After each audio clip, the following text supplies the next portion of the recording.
Good morning guys! Another day, another linis. Anyway, ang projects natin ngayon is itong aking study table slash tupian table. Okay? So why I call it study table slash tupian table?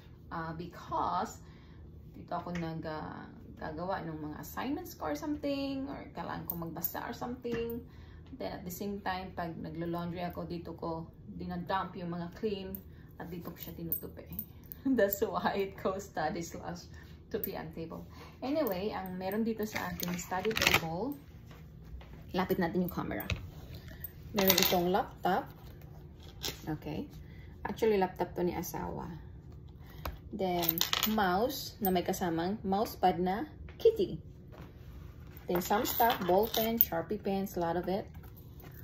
Calendar, which is a nice one. You just stare it if the date is changed, and there's a life hack every day. Then photo frame. There's a Bible text on that one. 1 Corinthians 13:4-7. Love never fails. True, love never fails. Then there is a touch lamp. Ta-dang! So it's study table, so kailangan may lamp. Okay. Hindi ko na matouch. Okay. So, meron din ako mga clips, pens. Post-it. Meron ako maraming post-it dito. May yellow, may orange. Yellow and orange. Chiding. Then, this paper flower. This is made up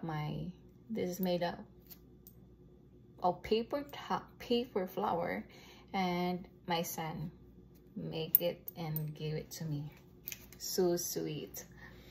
Then aside it, there's a napkin. Okay, here you go. Kung bakit natin siyang tinatawag na study table slash tupian table. Anyway, so there is a thing here. There's up and down. There's 1 and 2. So if I'll use this one as my study table, I press number 1 and it will go down. So the height changed, and now I can use it as my study table based on my height that I wanted to. The next one, kung gusto ko naman siyang tupian table, or rather gagawin ko siyang tupian table, I press number 2. It will go up. Now it is parallel to my height para magtupi ako ng damit. See? That's it.